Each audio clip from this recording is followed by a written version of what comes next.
What is the antidote to stress? And this is a question that many of us are asking. And I have an answer. I might not have the answer, but I have my answer. And it is an answer that I got from many, many years of practice, of experiences, of a lot of mental distress, and also of teaching literally thousands of people across the globe from all walks of life in my last 10 years as a speaker, facilitator, trainer. And I would love to share these insights with you. So my name is Kasper. This is Walking Our Path. This is a podcast where I go out on a walk and record my best insights and lessons and share them with you. And I invite you to go on a walk with me. So if you are not out on a walk yet, hey, why not put in your headphones and go out on a walk, or maybe do something fun and active and useful around the house, like fold laundry or sweep the floor, whatever it is that's useful to you. Whatever it is that is not scrolling on your phone, staring at a screen. That's the whole idea of this podcast.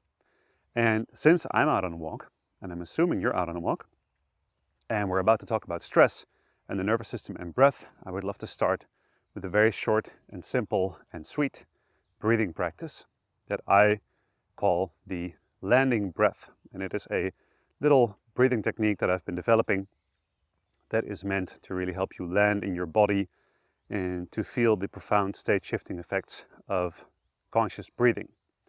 Now, if you're listening to this while driving in a car, I would say don't join this practice because you might get a little bit dizzy. But if you're sitting, if you're out on a walk, if you're in a safe environment and maybe get a little bit dizzy or get a little bit, into staring mode, so to say, where you don't have to focus on something important like commandeering a vehicle, by all means, please do join. It's very simple. It's a 4-count inhale and it's a 4-count exhale where you let go. And then you have an 8-count land. So this is what I call the landing platform or the landing breath, where you simply, at the end of your exhale, you wait and you try to really sink into that empty space. And when your breath wants to come back, you allow it to come back. So I'm going to count and guide. You can join along. And I'm going to count in accordance with my step pace. So if you want, you can also slow down the pace of your steps, if you're walking, to align with the counting. Here we go. Breathe in, 2, 3, 4, and let go. 3, 4, and land. 4, 3, 2, 1, and in. Let go. And land. 4, 3, 2, 1, in. Let go. And land. 4, 3, 2, 1, in. Let go.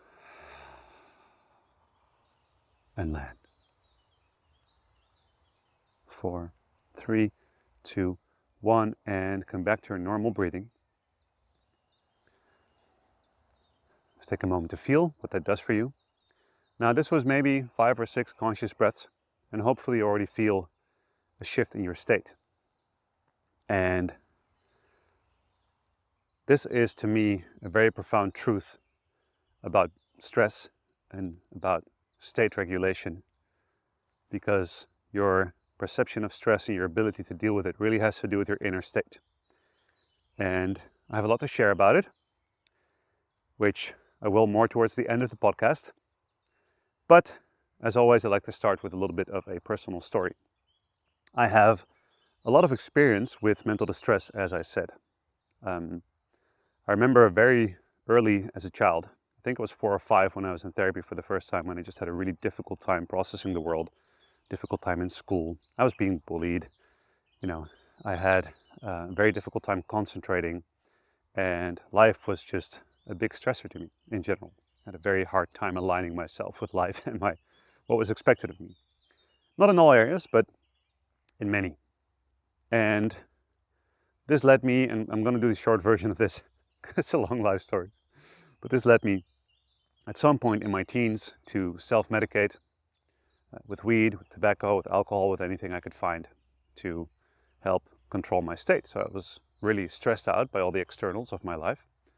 And I decided to seek out externals, or I decided, I don't know if that was such a conscious choice, but I did seek out externals to help me regulate, to help me self-medicate in a way, which it had a place, but at some point that didn't really work anymore. And I found myself getting more and more anxious. I was having panic attacks. I developed this really weird kind of stress-related heart arrhythmia issue where my heart was sometimes suddenly pounding, and then suddenly it would slow down, and then that would give me anxiety, which would make those symptoms worse, which would give me more anxiety, and it would lead to a panic attack. And yeah, it was a really crazy phase to think about. And actually, now that I'm walking in the forest here, it's funny to think about that all I could do at that time was go out into a forest and walk. That was the only thing that would sort of allow my mind to realign. And what happened is that I started having these really bad panic attacks, and I was getting so paranoid from using drugs that I had to stop using drugs. So after 3 or 4 years of just being addicted to all kinds of things, I quit everything in one go, which was an interesting choice because it hit me really hard. And I hit a phase of mental distress that was beyond anything I could describe. I pretty much losing my mind, actually.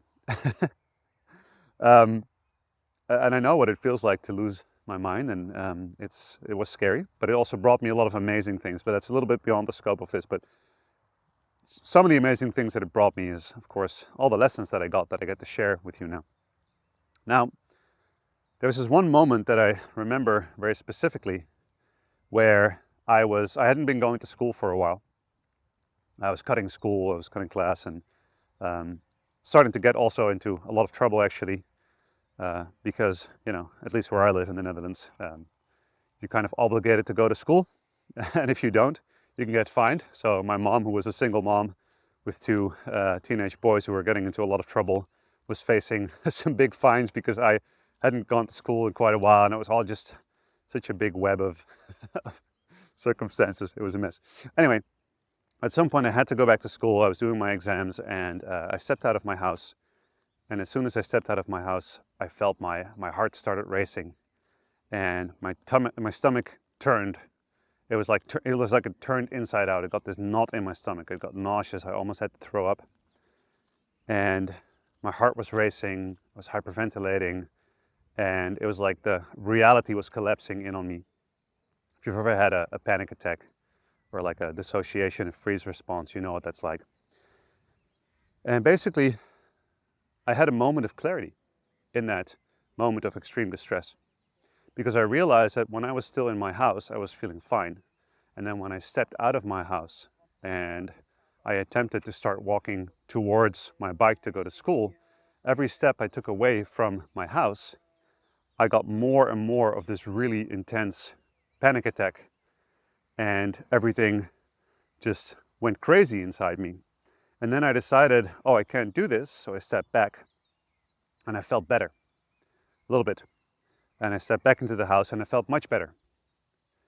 And I was like, wait, that's interesting. And then I took another step towards the exit of my garden, you know, out of the house, and everything came back again. It got really bad.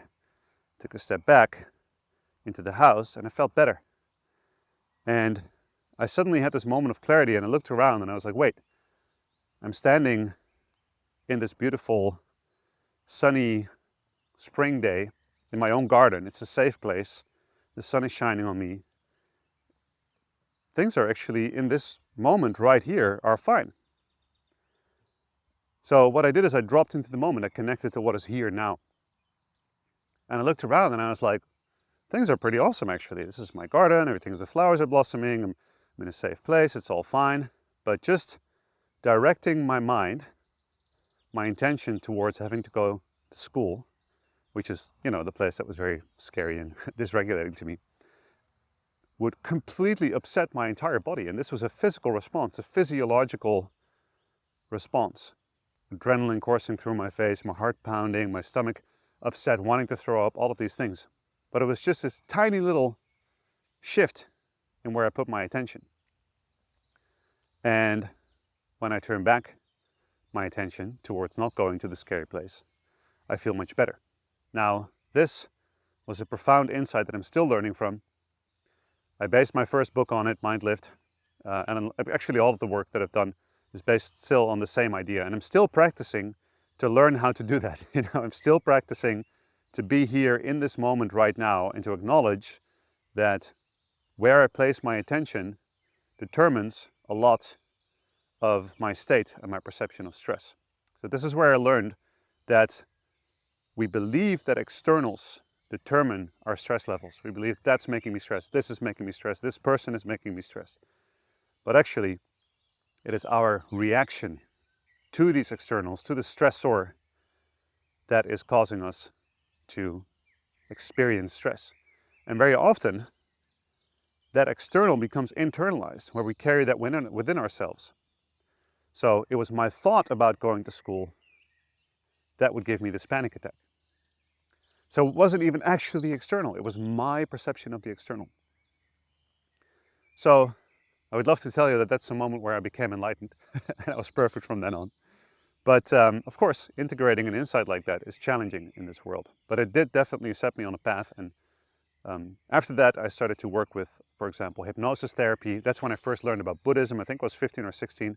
I learned about Buddhism, about meditation. I was doing martial arts at the time where I was also learning meditation techniques. I learned self-hypnosis. I was taking all kinds of supplements to help with my, say, stress regulation. My mom took me to see all kinds of holistic doctors. So I stopped eating processed foods, sugar, these kinds of things for a while. And the funny thing is that all of these things worked, but they were difficult to keep integrating in a way. I was, of course, very young. And after that, I've had many phases of severe mental distress, phases of depression. And that was almost like a common thread in my life. But I did learn a lot of things that helped. And all of these things helped a little bit. And I've been practicing and studying these things basically ever since, or I would say my whole life.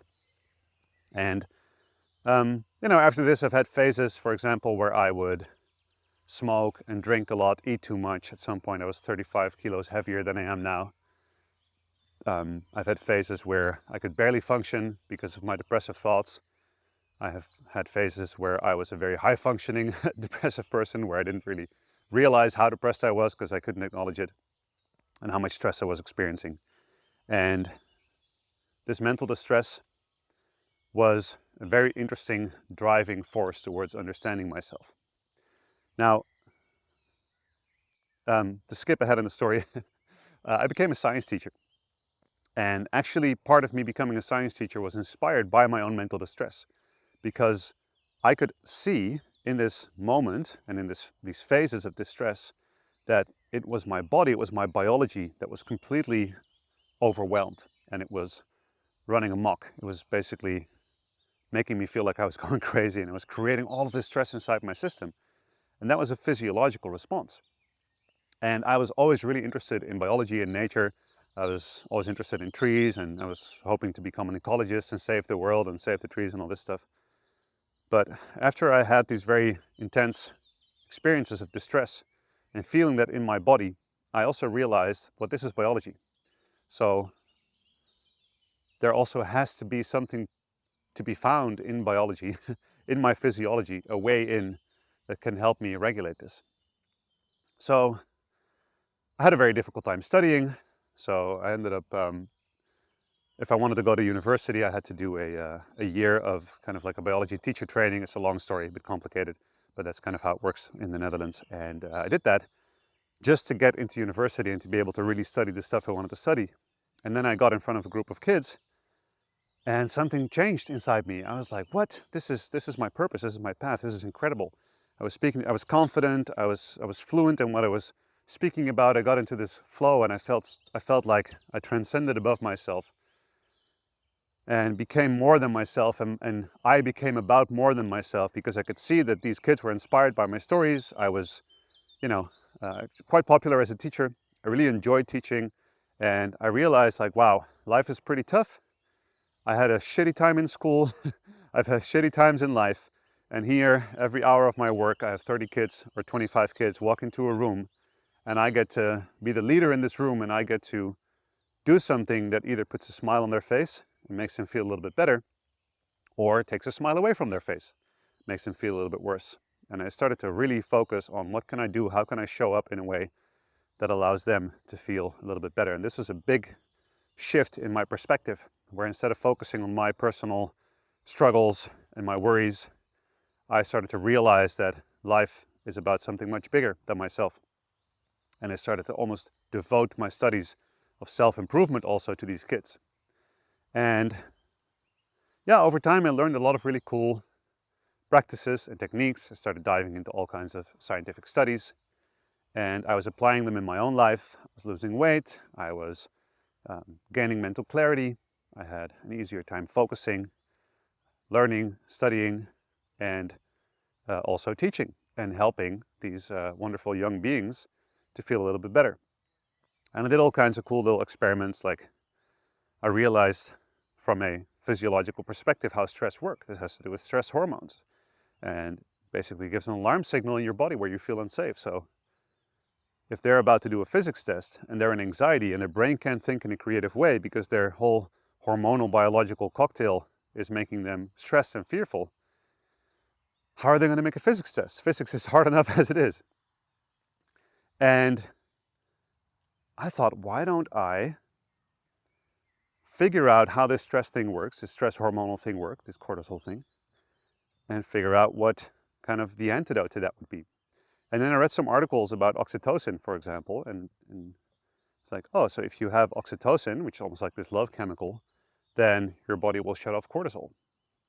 And I was like, that's cool. So how do we get oxytocin? Well, you get it when you connect and when you feel aligned.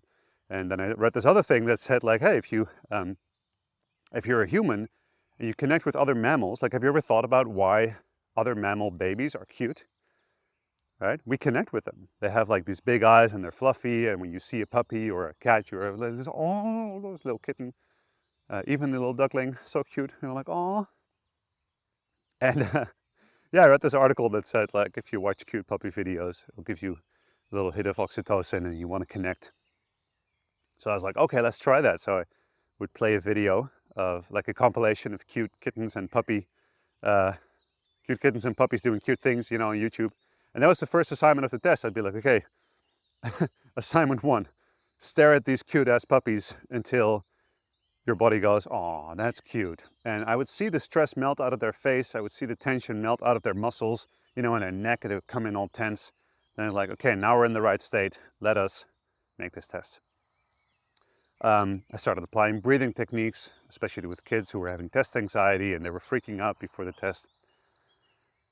So I was almost like biohacking my classroom, which you get to do if you're a biology teacher, the science teaching.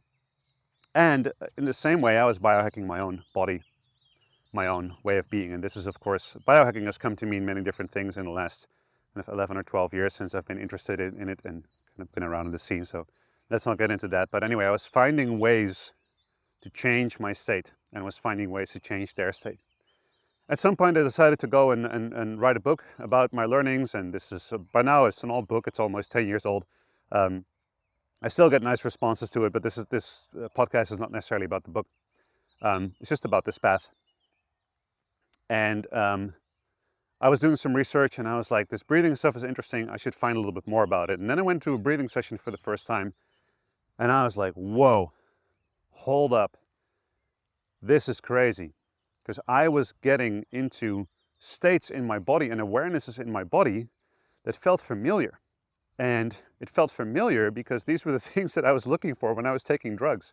I was like, hello, my old friend, right? I was really feeling this profound sense of landing in the here and now and being a little bit removed from my worries and my doubts. And it really opened something in me because I realized that what happened is that I felt safe in my own body. And now I understand, of course, this set me on a whole track of understanding how my nervous system works and how the nervous system works in general. Very often we believe that external factors are the things that are causing us stress. And to a degree, this might be true, because there are external factors. They can be intense and scary and traumatizing, and they can be literally unsafe, right? So in some situations, of course, the external world, external circumstances are actually causing you stress. This is 100% true. I won't deny that if you live in a war zone and there's bombs dropping, that it's like, oh, but it's all in your head. Still, of course, and this is also what all the big kind of trauma scientists are saying, is that trauma is not what happens to you, it's how you respond to what happens to you. And this is also what stress is, of course. But there's, I mean, all I'm saying is, I'm not trying to argue that it's just all in your head, you know. If you have lived in an environment that is unsafe, whether it is through mental abuse, physical abuse, through living in a place of famine, having been to war, like this is real. These are very real things. And what's fascinating about it is that if after these events you are still experiencing stress and distress from these events, of course, while the event is no longer happening, that's what I'm talking about, right? And of course, there's another layer where you have had something scary happen and it puts you into a certain state, and you keep thinking about it, you keep worrying, and you basically start to feel chronically unsafe because of events that have happened in the past. Now, there is, of course, a layer to this, which is about trauma, and I'm happy to make another podcast about trauma specifically. We do a lot of trauma work in our retreats and all of this stuff. But what I'm talking about for today is mainly also lifestyle stress. And I'm also not pretending that I can resolve trauma or the kind of pathological stress that a lot of people are experiencing in their life. I'm sharing this story from my perspective just to let you know where I'm coming from, and to kind of take the nuggets of insight and embed them in story in the way that I learned them. So, there's a few simple things that I want to share with you here. First of all, stress, like I just said, is not necessarily just what happens to you.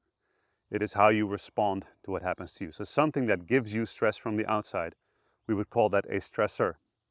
And the way you respond to it, you would call a stress response.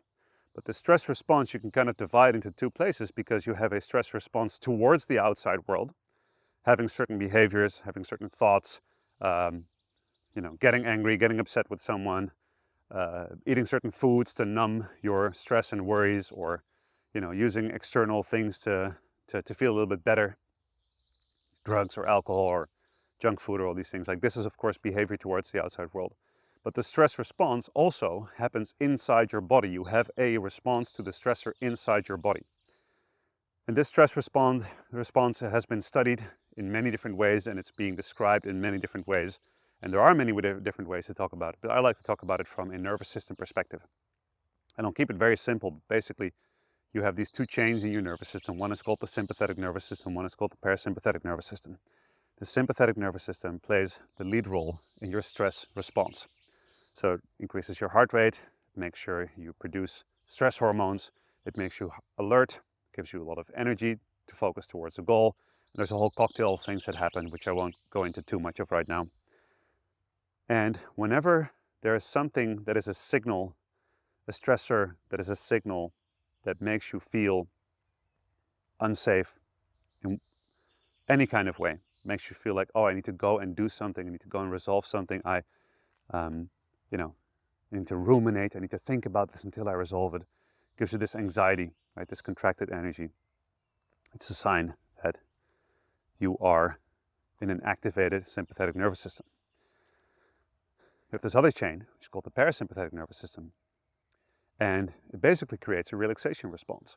It is the part of your nervous system that's active when you feel safe, when you feel at rest. It's also called the rest and digest nervous system. It's the nervous system, part of the nervous system that, when it's active, you can really be present, be here in the moment, connect with others, be mindful, be creative. So This is part of your autonomic nervous system, part of your autopilot. So it's kind of what happens under the hood. It's your wiring, and it determines your state. Now, what's fascinating, as I said, stress isn't what happens to you, it's how you respond to it. But how you respond to these things that happen to you is very much determined on the state that you're in. If you are in the right state, so if you're feeling calm, if you're feeling grounded, if you're feeling open, if you can think in creative ways, you have access to all of your problem-solving capacity, something on the outside, that would normally stress you is probably not stressful at all. So for example, if you're feeling super stressed about an external, about a situation, and you go for a walk or a run, or you do something that you really enjoy, you make some music, or you laugh with a friend, and then suddenly that exact same stressor feels different. Why? Because you've changed your state. And a nervous system that is in a better state is more resilient to stress. So it is more capable of processing external stimuli without creating a big stress response that makes you anxious, makes you want to, scroll on your phone or escape reality or all of these things. Now, if you're in the right state, you can process. So that's kind of truth number 2 about stress, where one is, it's not, what happens to you, it's how you respond to it. And number 2 is, the way that you respond to things is highly determined by your state. I don't know if you can hear this, but I'm walking by a farm field. In the distance, there's a very loud noise, so I'm trying to walk away from this. I hope it's not too distracting. Hey, but that happens if you record out in nature. There's downsides and upsides. So those are 2 very important things. Now, this is the 3rd one that I came across around 10 years ago, which is that breath is an incredibly profound and powerful way to change your state. So this nervous system I'm talking about is autonomic, which means it's your autopilot, which means you cannot directly control what it does. But you can almost like hack into it by making different choices, right? So like I just said, going on a walk, laughing with a friend, like these kinds of things will change your state. It will make you feel better. Your parasympathetic nervous system will come online. And when your parasympathetic nervous system is online, you just have a completely different relationship with stress, especially if you do that consciously. And this is a big thing because a lot of people who are stressed, especially if they're chronically stressed for a long time, they will start to tune their nervous system towards more of the sympathetic state. Their nervous system becomes, as they say, sympathetic dominant, which means that it's your base state. It's your default setting. So even when you wake up, when you go to bed, at any moment, your state, your kind of natural resting state, so to say, is already far more stressed than what resting should really be like. And a lot of people actually forget what it's even like to not be stressed. And then they try to relax. So they try to do something relaxing or do nothing or to rest. And to me, this was always super stressing. Like I would try mindfulness meditation, just sit there and do nothing. And I would get so anxious and I would get agitated and I was like, I just want to do something, right? And this is really what the sympathetic nervous system gives you. It's just like, let's do something about it. And this is why, for example, you can't just be still and look around because, you feel this urge to check your phone, check your email one more time, open up Instagram once more, read the news one more time, like do something, get some food or something in you, like constantly being active. And this is not a fully conscious choice. This is how you've trained your nervous system, how you tuned your nervous system to deal with stress, because the sympathetic nervous system says, go out and resolve it. But here's the funny thing. If most of the stress is basically made up, so to say, inside you, because it is you inside your body perpetuating a response to a stressful environment or a trigger where it doesn't necessarily have to be there, but you're perpetuating it because that's what your nervous system has been tuned to, and because you've been working 80-hour weeks, always on your phone, always working, never fully resting. Your nervous system is trained to do this way, so you're perpetuating a response that's maybe unnecessary. Then of course, whenever you relax or try to relax, you're not going to actually feel relaxed. It's going to be super stressful. A lot of people simply don't feel safe enough to relax, because if you relax, you're also going to have to feel and be present, right? And really think about yourself and your choices and all of these things. And this is where a lot of people also don't want to go. So what I'm trying to say is that when you have this stress response, this sympathetic response, you will feel this drive to stay active and to keep doing things until you have resolved the thing you need to resolve. And this is kind of a primal, built-in ancient wiring that you can't really get around if you don't consciously make a choice. So just doing things, hoping that they will relax you or hoping that they will help you cope with stress, often doesn't really work. Meditation, for example, often doesn't work for people, at least not for relaxation. There's actually a study that came out that showed that breathwork is more effective for relaxation than meditation. I'm not saying breathwork is better than meditation. It's very different, but for the aim of relaxing your body, breathwork is more effective than meditation. And why? Well, because breathwork is a bottom-up modality, where if you sit and you meditate, you're basically trying to calm your mind with your mind. If you're doing it for relaxation, again, I don't have anything against meditation. It's incredibly powerful, but it's not very relaxing, at least to me. Meditation does many things, creates deep awareness. It allows you to understand yourself. It allows you to learn secrets of the universe and observe yourself and learn all kinds of incredible things, but which in the end will make you more relaxed. But if you sit down, if you've ever tried this, and go like, I'll do a 10-minute mindful meditation and relax, it often doesn't work. And there's a scientific study that shows that breathwork is more effective. Why? Because it is a bottom-up approach.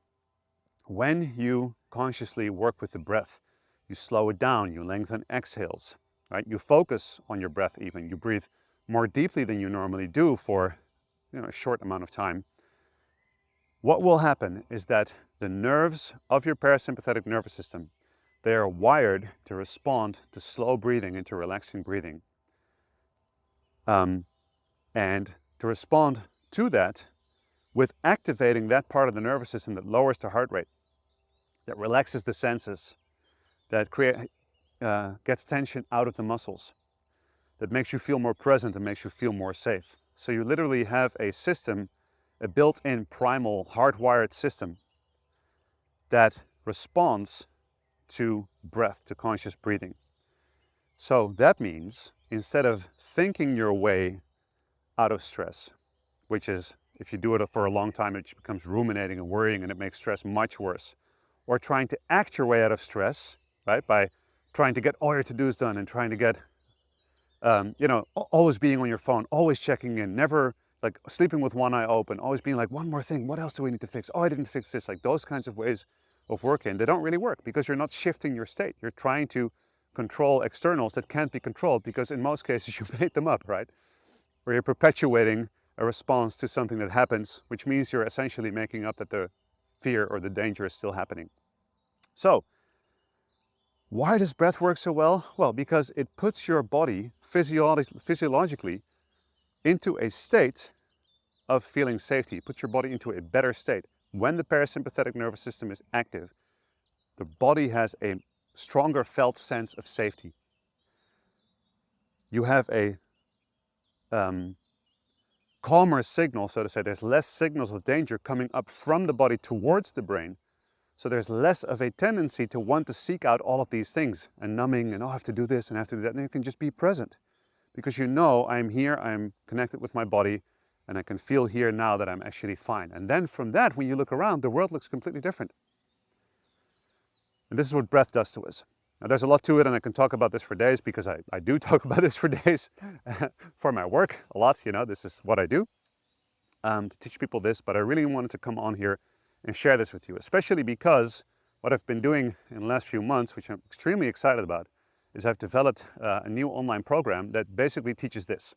It's called Anti-Stress Breathwork. And what I've done there is I've combined in a very simple and easy to follow package the most powerful breathing techniques that I know to help lower stress. So there's breathing techniques for relaxation specifically, but there's also techniques for building resilience, where you actually start to use your breath to bring a stress signal into your body and to learn how to respond to that stress from a better place.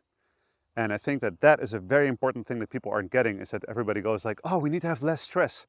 Well, a stress-free life is a boring life. Right now, I have a super intense life. right? I have 3 small kids.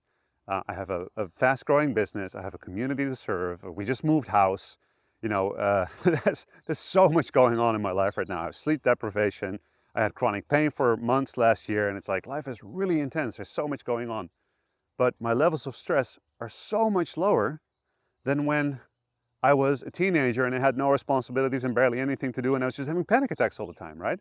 So my environment, my external circumstances have gotten way more intense, but I have so much less stress because I know how to regulate myself and I know how to treat my nervous system. Yeah, so I'm not saying we should not have stress.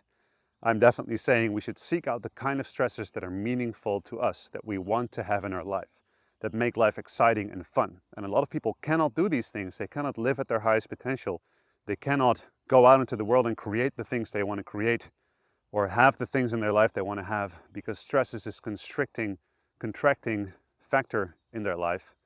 And this is not necessarily the fault of stress, but this is what we call negative stress. It's the kind of stress that doesn't improve you, right? So I really wanted to build a training system that both teaches your nervous system to relax deeply, but also to train your resilience towards stress. And it just so happens that breath has a few incredible tools to bring stress into your body in a conscious way so that you can observe your reaction. So anyway, we can talk about this again for hours. There's also a breathing technique in a session that shows you how to improve your breathing mechanics, so the way that you breathe, because it's really interesting how your nervous system responds to stress by changing the way that your body moves and breathes. So you can kind of look into that. I've added 3 science lectures, so theory lectures about how your nervous system works, about some of the studies that there are about breath in relation to stress, why breath is such a good tool, which I've partially explained here, of course. But then there's mainly the guided sessions where I play handpan. And if you enjoyed this little breathing technique at the beginning, you're gonna love this because it's 15-minute sessions. There's this wonderful, I play handpan, but I also got this really incredible producer to produce these ambient soundscapes that respond with the breath. So if you listen to those, you can really sink into the moment. And there's some bonuses, like I wrote this little ebook called the Anti-Stress Cheat Sheet, where it has the 7 most powerful supplements for stress regulation that I've used a lot in my life. It has some lifestyle hacks you can use. It has some little cheat sheets for breathing techniques so that they're easy to look at, like in an infographic form. So yeah, there's all this good stuff, and I'm just really excited about this because I believe it's part of my mission. It is so important to have, if we want to change the world, we need to do it one individual at a time. And if people are living at a state of, or frequency, if you want to say, of survival, they're in a stressful state, they're not going to go out and live their best life, build a better world, be of service to their community. So this is why I really wanted to focus on this issue of stress. From my own experience, personally, as a science teacher, as a facilitator, working with all kinds of people, I'm like, now's the time. I'm gonna take everything I've learned and make it in this really short, fun, compact program. Anyway, so enough about that. It's online now. You can go to breathworkmasterclass.com/anti-stress. If you're listening to this at launch time, which you probably are, it's only 49 euros. It adds some tax, VAT, depending on where you are in the world. It's an international program, so there's different tax rates, and some people don't have to pay it. So it's 49 bucks instead of 249 bucks. So I decided I want to make this available to as many people as possible. We're going to launch it for a much higher price, but I decided to do it for a much lower price because I just want this to be available. So anyway, if you enjoyed this talk, if you enjoy my way of speaking, if you enjoy these breathing techniques, you're going to love this program. You can click the link in the show notes or go to breathworkmasterclass.com/anti-stress. I've been talking for almost 40 minutes now, so thank you so much for your attention. I hope you enjoyed the walk. If you have any other topics, questions, or anything you would like me to speak to on this podcast, please do send me an email at hello@mindlift.com or on Instagram at Kaspersfocus. And I always love getting little pictures from people that are out on the walk and they're in nature or in a nice place, and then they take a picture of where they are and they send it to me or they tag me in it. It's always really cool to feel there's always a few thousand people listening to this podcast, and it's so amazing as I'm walking here to imagine that all of you are walking with me wherever you are in the world. in so many different countries, so many different places. It's a special feeling. So thank you so much for tuning in. And I'm aiming to be very consistent with this podcast and do it weekly. So I hope to walk with you again next week. That's it for now.